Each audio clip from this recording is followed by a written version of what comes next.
Hey divas, welcome back to Coffee Talk, a series where we chat unedited, unfiltered. So grab your coffee. We're just friends up in the kitchen catching up. Mm.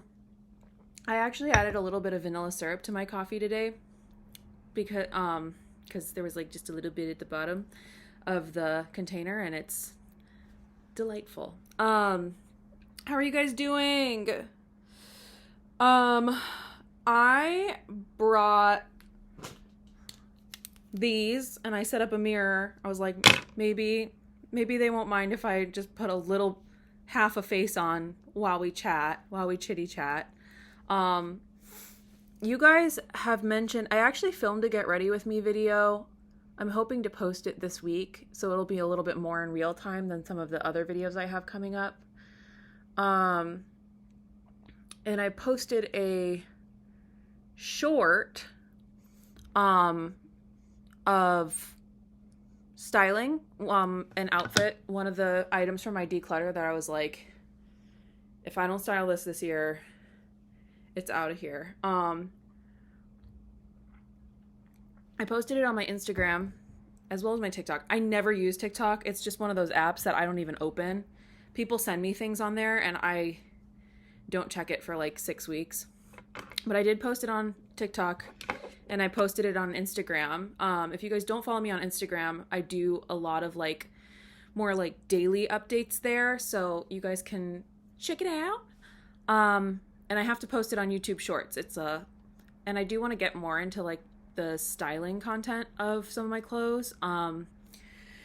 But that also means that I need to start leaving my house more and going places, which is, I will get there.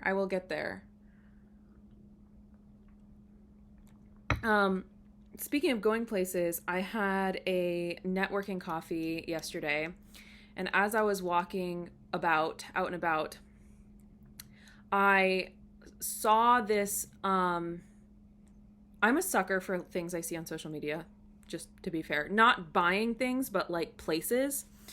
And I saw a Korean beauty store, like a Korean skincare place.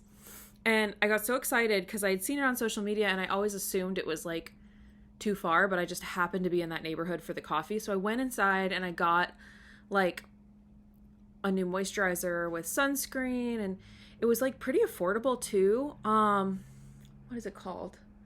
I will put the name of it in the box, but the description box. But I need to be drinking more of this coffee is what I need to be doing. I will put the name of the Korean beauty outlet store in the description box below. There we go. I caught up with myself. The whole point of that story was I found this eyeliner and it's like teeny tiny. And I usually always do black eyeliner because I feel like my eyebrows and my eyelashes are pretty dark. But I saw somebody with my coloring put on brown eyeliner and it looked so like soft and pretty. So I was like, I can play with this, see what happens. It'll be fun. So anyway, I'm excited to try that. Can you guys still see me? Yes, you can. I'm looking in the mirror right here as I do this. So anyway, I went in there. I have to say, it is a true like outlet situation in that store. So I felt like it was very crowded because obviously people had posted about it on social media. And so I could not flag down a salesperson to ask questions to save my life.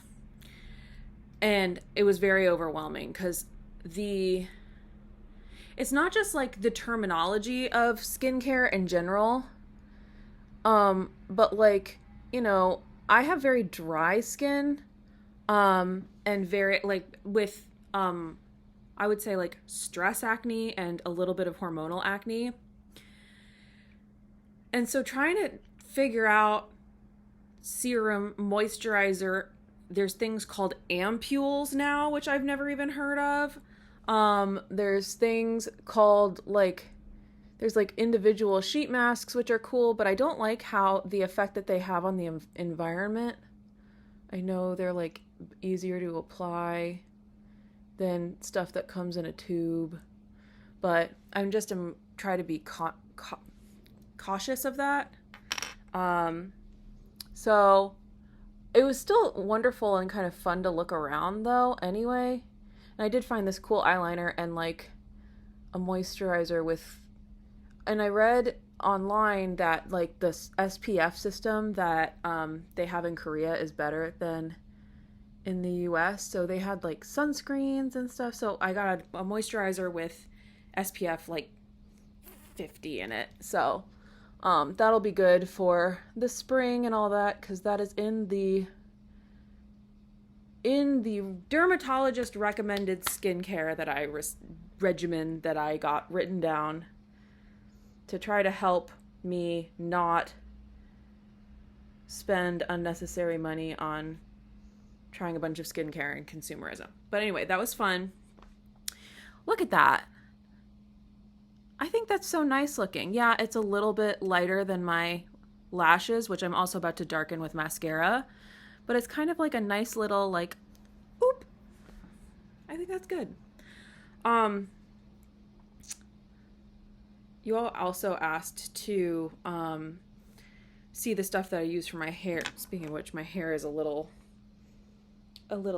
today. I can maybe redo that. It's the end of a week. I didn't have like a ton on the books for this week. I didn't have like a ton on my schedule, but I still felt drained, and I think the weather kind of going up and down kind of took a toll. So I definitely am having kind of a lazy day today. I do still want to, I think, go outside even though it is pretty cold out there. A lot of you suggested like making sure that, because in my last video I was talking about having insomnia, which I'm still struggling with. And thank you for, your suggestions in the comments of getting out and all that. It is, at the time of recording that video, it was like negative 100 million cold degrees. So I didn't feel, and my doctors have specifically told me to stay out of extreme temperatures. So I didn't feel like I could safely go outside for a walk. But yeah, ideally I do go outside a little bit every day. I try to. It can be hard when you have limited energy reserves. Is that even? No, that's so uneven. Ugh. I guess they're sisters, not twins, right? But yeah, I do try to go outside a little bit every day and get some movement in, and I'm very like conscious of that. I actually like insomnia has not been an issue for me until long COVID, and honestly until this year with long COVID, as my recovery has kind of improved, interestingly enough. I was having like circadian rhythm issues in 2023 where it kind of felt like I was on like a 24, or like a normal circadian rhythm is on 24 hours, and I felt like I was on like a 48-hour one. I would be like up for a day and like asleep for almost a day. It was really tough. And so but in 2025 is when I started having some more insomnia issues, and with the long COVID, and I actually took they have like a cognitive behavioral therapy thingy through insurance. Like one of my more holistic doctors told me about it. So I signed up for like an 8-week course of insomnia therapy. So all that's to say is like, I know what to do, and I do try to do it. can link that resource in the comments below as well. By the way, this is by the brand Clio. And this is the L'Oreal Lash Paradise mascara. It's what I've been using for like almost 10 years. And I love it. But, so I know what to do about insomnia. I consistently do, when I'm having a bad night with it, I consistently do try to use those resources that I was given and do the right things. But obviously with a chronic illness, one of the things that they suggest is make your bed look at the difference. I'm telling you, this mascara is awesome. And it's not crazy expensive either. It's drugstore, it's L'Oreal.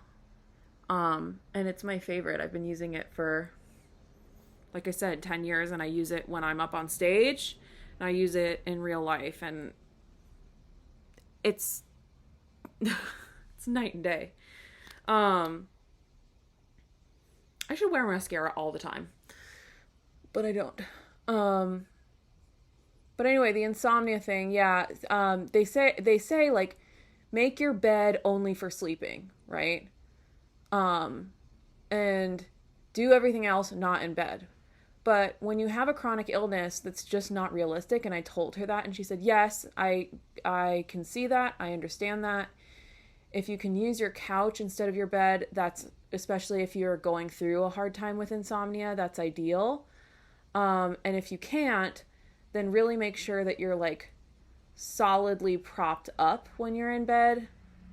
And then when it's time to go to bed, you like take out the pillows and try to like lay more flat so that you're like changing the scenery and giving your body like more cues that it's time to sleep.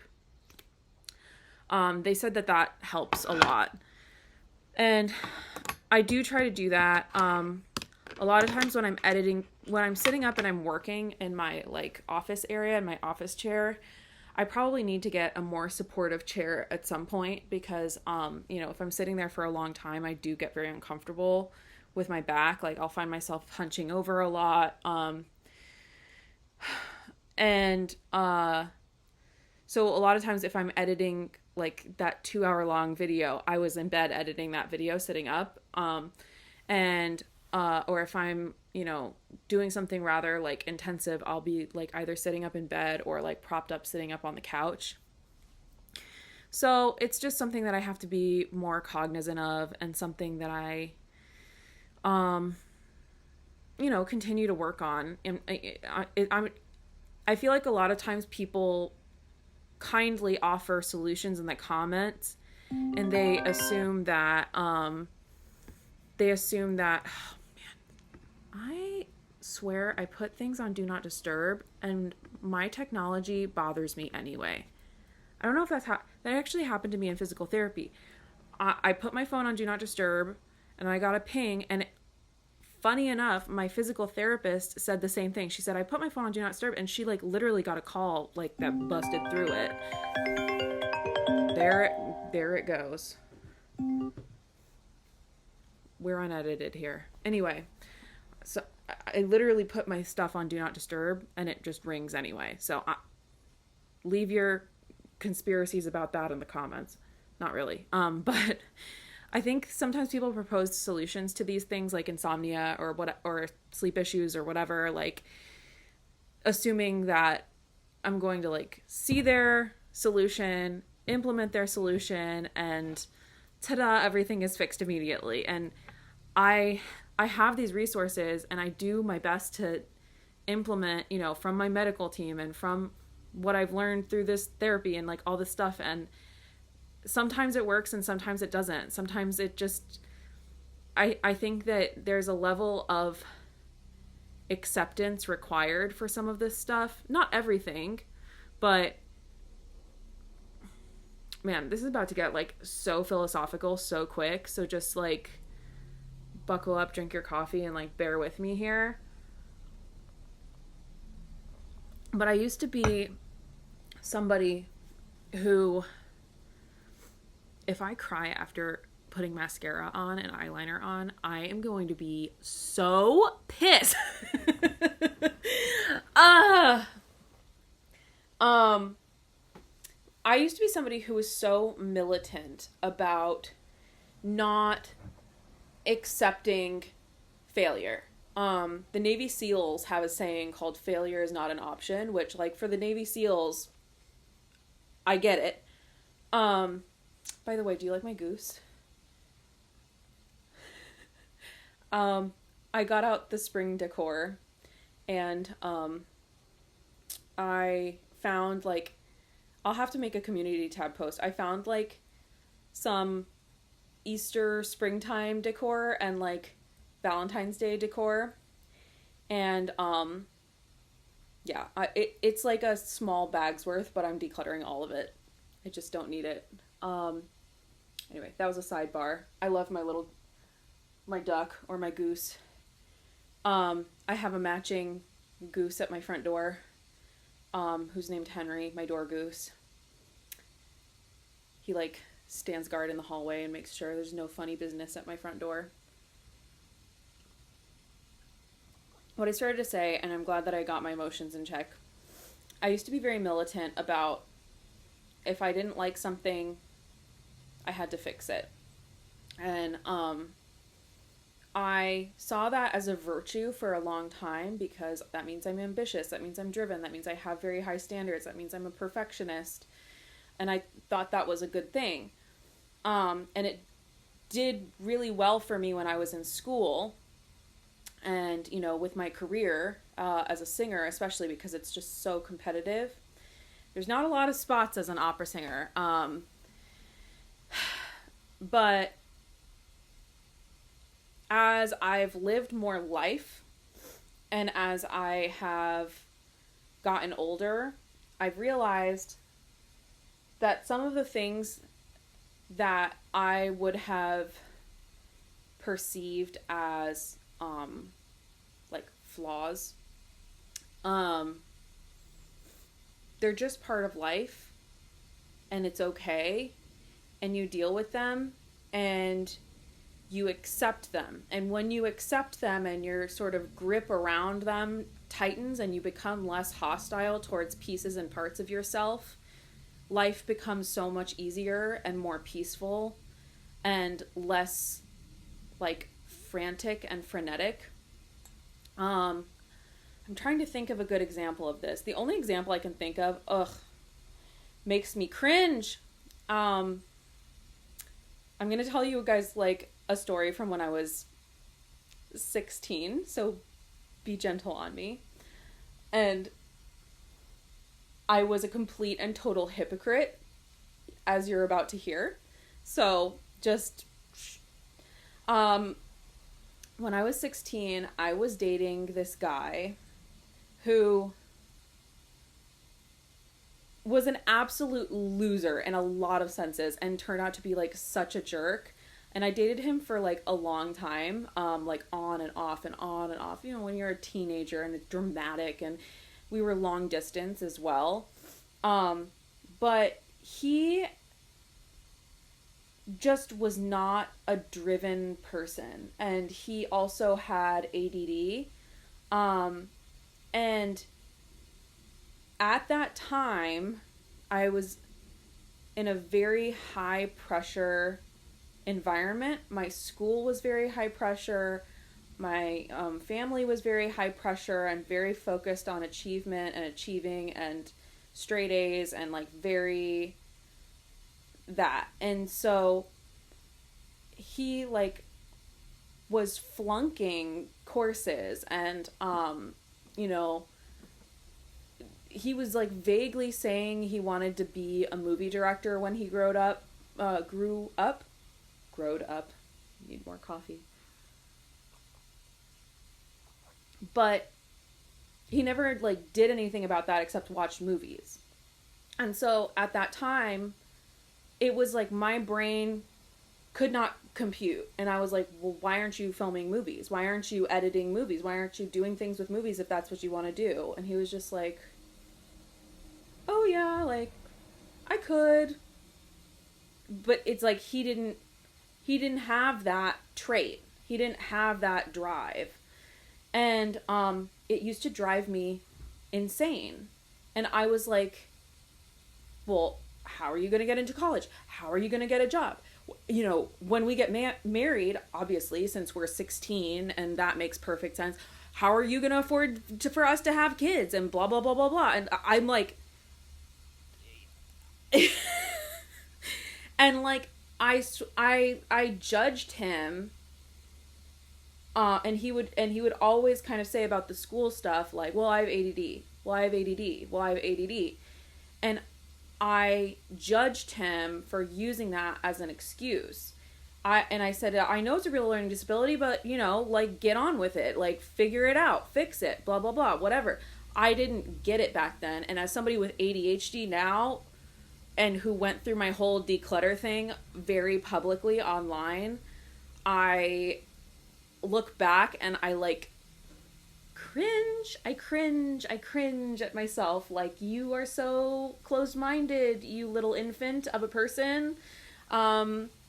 But at the same time, it was like I didn't get it. And I think when you're kind of raised in a more homogenous environment, and then it was a long distance situation. It was like a summer camp friend of a friend of a friend who lived in a completely different environment than me. And so it was sort of like, anyway, I was raised in a very homogenous environment, and then dealing with him coming from a completely different background, it was just, you know, something new, something different. So,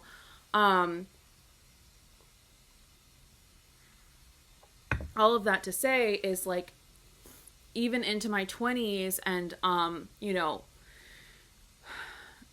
getting into this very competitive field of singing and auditioning for stuff, and there were things that I perceived as flaws about myself that I could have worked with instead of, like, beating down, and I could have accepted instead, and my life would have been so much easier. And honestly, I probably would have achieved more and done better having had that mindset of, like, working with, instead of trying to, like, browbeat myself out of some of these things that, you know, maybe are different or not ideal for a particular thing, but ultimately they are a part of me, and that is what it is. And you know, if you are spiritual, then it's like, think of, like, the yin yang. You have to have the white part, and you have to have the dark part, and each has a little bit in the other. You know, and if you are spiritual in a religious way, then, like, you know, God made you the way that you are, and with all your parts, beautiful and ugly.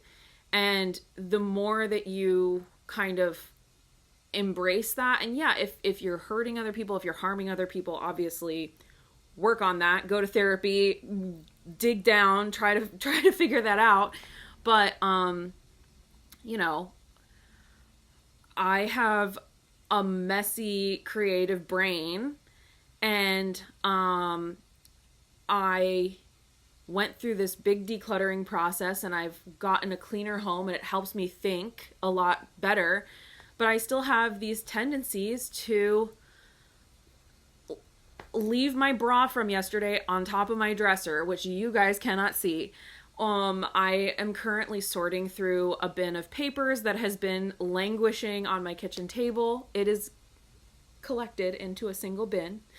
And it's currently in piles, getting organized.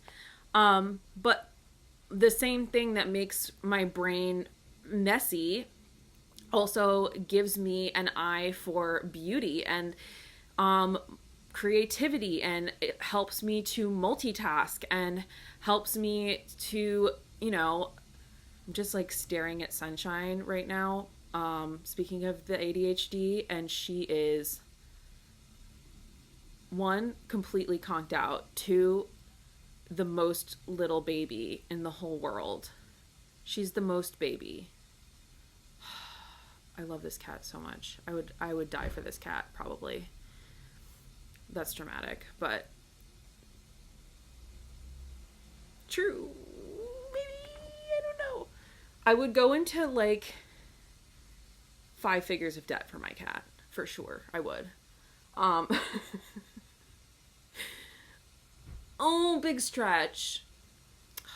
I wish that I had like a dual cam on her like cat tree, which by the way is the same cat tree and it's disgusting. I need to get her a new cat tree, or like severely clean the one that we have. But the thing about the one that we have is that she's like scratched where she likes to scratch to bits. So all the rope is coming off. And yes, you can glue the rope back on or staple it back on, but I don't know how to do that. And I feel like that's like a project on the list of projects. And I just like, I probably need to just get her a new cat tree. It's another thing for another day. Oh yeah, so all of that comes back to having insomnia. My neighbors woke me up again last night. They have something, and it's like, I literally moved my bed to get away from the noise, and they have something that's like right above my bed that wheels.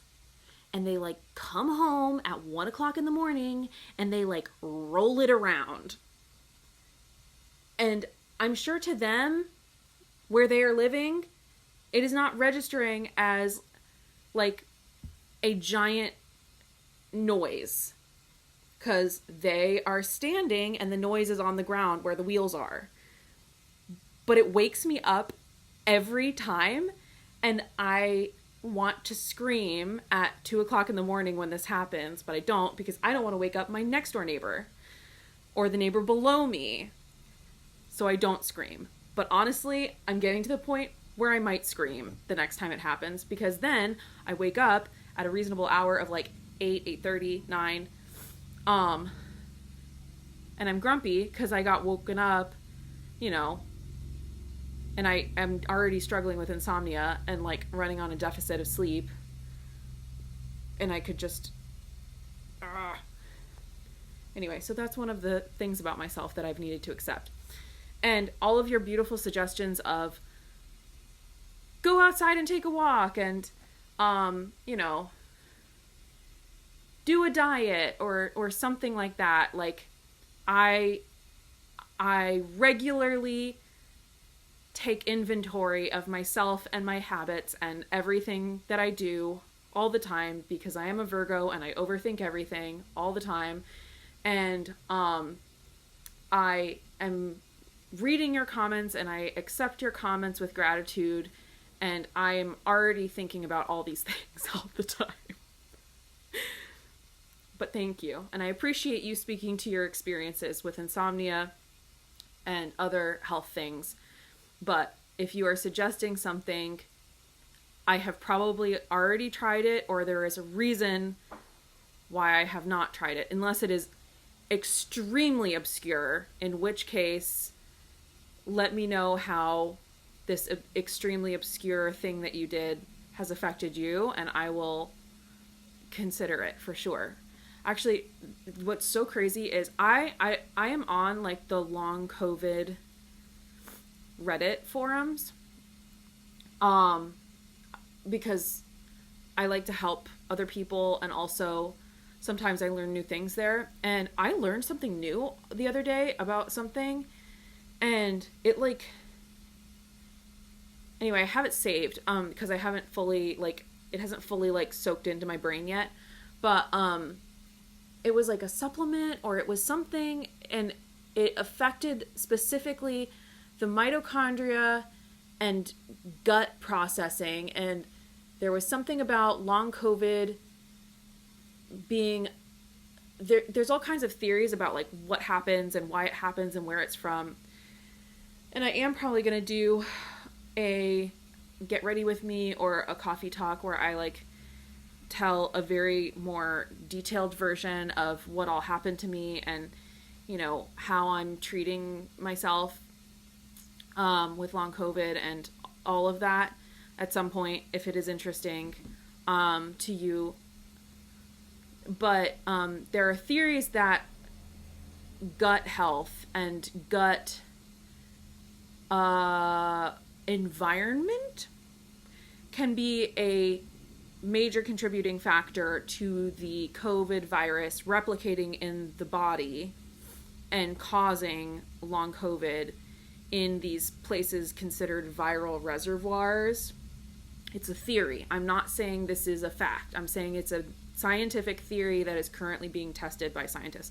So this person was saying that this particular supplement targets not only like the gut and rebalancing the gut or something, but it also specifically targets the mitochondria, which can be a major contributing factor to the fatigue, which is my primary symptom at this point, the fatigue and dysautonomia and heart palpitations and chronic pain. So, anyway, so I'm still learning new stuff all the time, for sure. It's not like I'm closed-minded like I used to be about things. I'm not closed-minded. I'm learning new stuff all the time, but in terms of like diet or going for a walk or trying yoga or taking deep breaths, I have probably already tried it or have implemented some form of it into my life already. And it is working or it isn't working. I will talk more about that in another video. I feel like that is a very long side tangent. I feel like this entire video has been side tangents. I have no idea what I was going to call this. I originally had a plan to like talk about something completely different today, but here we are. When you're in the kitchen, when you're up in the kitchen just chitty chatting, things tend to wander. At least for me, but that might be the ADHD talking. I don't know. I have a pretty calm day today, all things considered. But the one thing I really need to do is laundry. And I will say in New York, it is a rarity to have laundry in the basement. But our laundry room, man, I feel like, are there technically 3 washing machines? Yes. Does only one of them work the way that I want it to work? Yes. So I feel like I can only do one load at a time, and I'm constantly having to go up and down, up and down, up and down, wait for the elevator, carry heavy stuff, and it's like, it feels like athletic training just to do stinking laundry. And it's like every 30 minutes. So I feel like by the time I get in the groove of whatever I'm doing, time to change the laundry. So what I try to do is I'm like, okay, putting the laundry down in there, and I'm going to come back up and I'm going to do my dishes. And that's going to be the thing that I do. Because if I pick anything longer than like doing a sink full of dishes, I swear it's like, and you can't be late to change your laundry in a group laundry room situation, or your laundry's going to wind up on the floor. Some of these people are ruthless about the laundry thing. Because nobody wants to use one of those busted machines. Anyway. But the sooner I get started, the sooner it's over. And I feel like there is a chunk of life and being an adult that is just doing stuff that you don't like doing. But you gotta do it. And it's just too dang bad. I'm tired of this, Grandpa. Well, that's too dang bad. Do you know that movie? Leave it in the comments if you do. The whole thing I wanted to talk about today, it's been 35 minutes. If you're still hanging in, you are a champ. I'm gonna get off soon. But the whole thing I wanted to talk about today was being on the internet. And like consuming the internet and like memes and stuff. But I'm just going to have to save that for another video. Because I just went on and on and on about dumb stuff today. But at least I put on some mascara and eyeliner. So, a win is a win. Anyway, how are you doing, Diva? You doing good? I'm glad to hear it. Tell me in the comments. I'll talk to you guys again soon. I'm trying to get into a consistent uploading schedule. I have tentative plans for one, but always subject to change because of the whole chronic illness nonsense. And also, you know, what happens when I find a job? When I find a job, I'm going to need to get a little bit ahead is what I'm going to need to do. But I do think that that's going to be awesome when I have a job, because like maybe I can film like get ready with me for work. And, you know, if it is like, if I do have to go to an office at all, then I can like be out and about a little bit more. So I think it'll be like a win-win either way. Even though my schedule will be a little bit more full, and I will probably be a bit more tired and have a bit less energy. But I think my stress will also be lower. Hopefully. So, we will see. We will see what happens. Either way, I'm really grateful that you're here with me, regardless. Follow me on all my other social media if you haven't. If you liked the video, consider liking the video. Turn on the little bell to receive notifications when I do post videos and posts. If you want more people to see the video, give it a hype. That would be awesome. And I will see you all in the next one. Take care and have a great day.